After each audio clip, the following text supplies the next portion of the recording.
Antes de seguir con protozoarios intestinales, porque justo estoy con el apunte para seguir con el apunte y ir diciéndoles las cosas, en el apunte les dejé dos cositas extras de diarrea. Les dejé las diarreas bacterianas y también les dejé las intoxicaciones. ¿Por qué les dejé eso?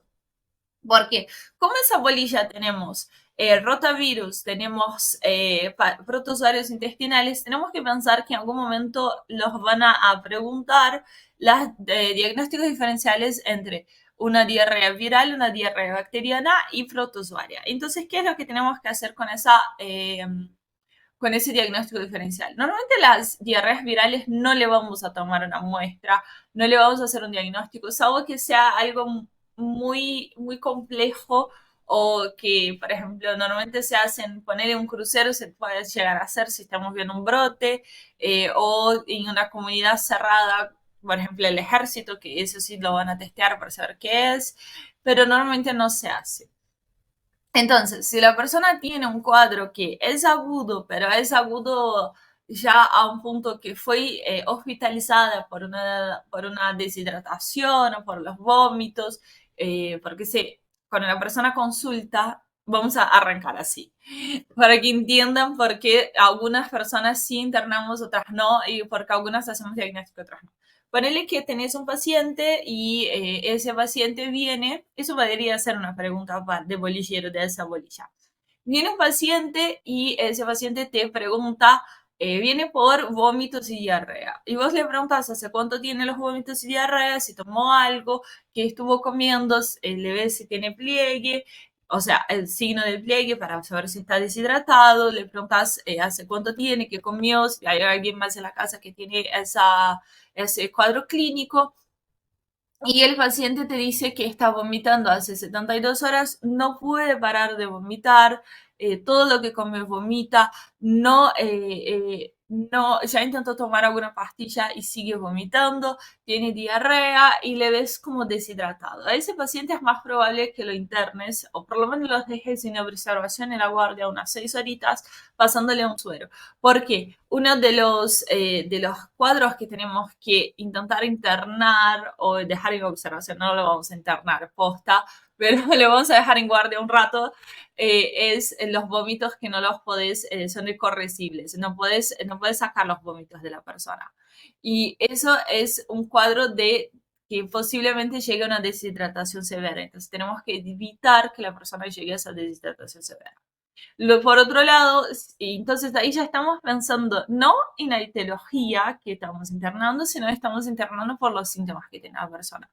Ahora, si vamos a hacer un diagnóstico de etiología, podríamos hacer un diagnóstico usando un coprocultivo. El coprocultivo lo que hacíamos era usar la caca de la persona para saber los antígenos. Y ahí podemos hacer, por un lado, un cultivo que podría ser para una giardia, para una bacteria, o podemos usar los antígenos de los virus para hacer como si fuera el strep test o el test de COVID, pero de la caca. De hecho, te podría llegar a hacer un test de COVID de la caca porque COVID también tiene una diseminación por materia fecal.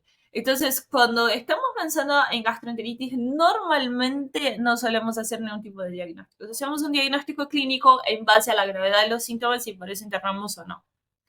Pero ¿qué momentos voy a pensar en entrenar a ese paciente? En deshidratación, en niños, en ancianos, en deshidratación en niños y ancianos, en personas que son inmunocomprometidas o en personas que yo veo que son, que yo las veo deshidratadas o desnutridas. Entonces ahí sí tendría que buscar una etiología. Por ejemplo, las personas que tienen un grado mayor de desnutrición, podríamos ahí pensar en protozoarios intestinales, ya que los protozoarios hacen una infectación aguda, pero perduran en el tiempo, haciendo una infección crónica. Entonces, por ejemplo, si tuviéramos una giardia, las giardias son comúnmente causantes de deshidratación crónica en niños chiquitos.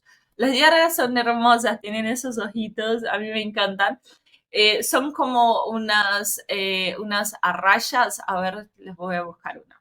Tienen esa forma de montarraya, tienen un carapozón arriba y lo que tienen son por abajo, eso que yo les digo que son los ojitos, en realidad son ventosas.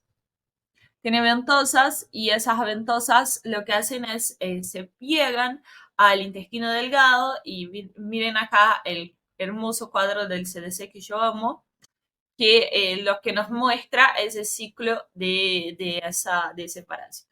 Para estudiar parásitos, cualquier tipo de parásito, lo mejor es usar el cuadro de CDC que nos dice el ciclo y las formas del parásito. Entonces, lo que vamos a hacer es, vamos a comer los huevos por la contaminación del agua, por la contaminación de la comida, con cistos. Con esos cistes, digan quistes, porque es el nombre que se usa en español, pero esos quistes van a ser ingeridos y esos quistes se van a desinquistar por el cambio de pH. Entonces, cuando pasa de estómago a intestino, se desenquistan y forman nuestra giardia, nuestra mantarraya linda hermosa. Entonces, esos ojitos que son las ventosas se van a pegar y van a grudar en la pared. Cuando se pegan en la pared por las ventosas, ven que tenemos los núcleos, tenemos todo. Miren esa fotito de acá, les voy a aproximar más. Esa fotito de acá no es igual a una mantarraya. Y tiene hasta las colitas que son como sus pseudopodos. Entonces, cuando ella se pega a la pared del intestino delgado, va a absorber los nutrientes de esa persona. Normalmente son niños porque los niños tienen peores los niños tienen peores hábitos de higiene, entonces normalmente esas infecciones son en niños. Cuando la Giardia infecta y pasa la cronicidad, causa una desnutrición porque ella roba los nutrientes de la persona que está infectando. Entonces no es que la persona no come, pero sino que la persona tiene una desnutrición por eso de los protozoarios intestinales, porque la bolilla solo pide protozoarios y yo como una exagerada les puse todos los parásitos intestinales en el apunte. Así que ese apunte quedó súper grande y después dije, no, se van a asustar los chicos y los próximos les dejé como menos temas. Dejé solo los temas que pedía realmente en la bolilla. Pero las primeras bolillas yo siento que tienes que repasar de más, así las últimas bolillas son más rápidas de poder repasar. Bien, entonces sigamos con la entamoeba histolítica. La entamoeba histolítica es una ameba de vida libre. Algunas amebas de vida libre que estudiamos en microbiología, la entamoeba histolítica, la Foglieri también la podemos estudiar, que hablamos de ella en el sistema nervioso central, que causa meningitis, pero la entamoeba histolítica la vemos varias veces en la carrera. La entamueva lo que tiene un quiste, ese quiste se pasa a trofozoito también. Fíjense ese ciclo hermoso del CDC. Yo soy enamorada por el CDC. Mi sueño de adolescente era trabajar en el CDC. ¿Quién sueña con eso, no? Pero bueno, un día capaz trabajemos en el CDC.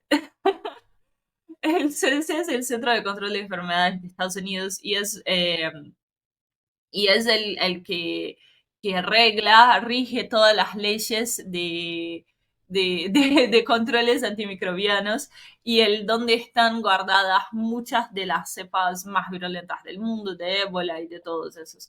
Es un lugar mágico para todos los amantes de microbiología. Creo que todas las personas que le gustan la microbiología pensar en trabajar ahí.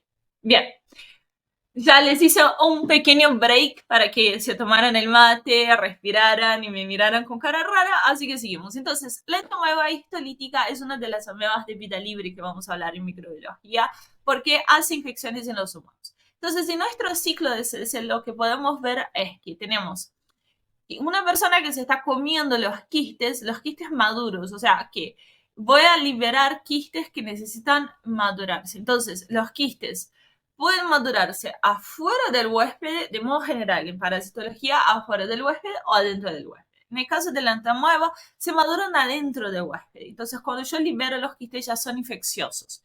Eso es importante porque estamos hablando de una patología que es autocontagiosa, es fecal oral. Si yo no me lavo bien las manos después de hacer caca y voy a cocinar, me puedo infectar con la enfermedad que yo ya tenía y infectar a las personas que tengo alrededor de algo que yo tenía. Es lo mismo cuando se acuerdan de Salmonella Typhi, que hablábamos de la señora Typhi, tiene que ver con eso. Esa autoinfección es lo que perdura la patología. Nuestros pobres hábitos higiénicos, así como la giardia, es lo que perdura que tengamos esa enfermedad en el mundo. Entonces, como el quiste se desenquista acá en el A, en intestino, lo tenemos en intestino delgado, perdón, en el asocito, en ese cuadradito, y desenquista y forma mi trofosito. Mi trofosito lo que va a hacer es hacer más trofositos o también hacer quistes. Esos quistes vuelven a ser, vuelven a madurarse y volver a ser trofositos una vez que son liberados. Entonces, ¿cuál es el ciclo? Quiste entra en el intestino, trofosito. Trofosito hace otros trofositos, que es una fisión binaria porque es un protozoario, hace otros quistes y esos quistes se maduran dentro del cuerpo y son liberados en la materia fecal. Es el gran problema de la amibiasis, porque la amibiasis no causa solo una patología aguda, que es esa gastroenteritis, la diarrea y todo, sino que si ella viaja y se queda en el colon, si esos quistes se maduran y se quedan en el colon y hacen más trofositos en el colon, lo que vamos a tener es una diarrea sanguinolenta, una desintería, porque los trofositos esos pueden romper las células tanto del intestino delgado cuanto del colon, y lo que van a romper haciendo unas úlceras. Entonces esas úlceras van a liberar sangre, vamos a perder la membrana de las paredes del colon, y por eso vamos a tener una diarrea más grave, porque piensen en la medicina, la base de la medicina, bien burdamente hablando, tenemos sangre, es más grave. Entonces, estamos haciendo destrucción celular en el intestino grueso y vamos a tener una deshidratación porque el intestino grueso es el responsable de absorber de vuelta todo el agua que estamos perdiendo, y también vamos a tener esa ruptura de la membrana de las paredes, de las mucosas, haciendo que seamos más propicios a sobreinfecciones bacterianas.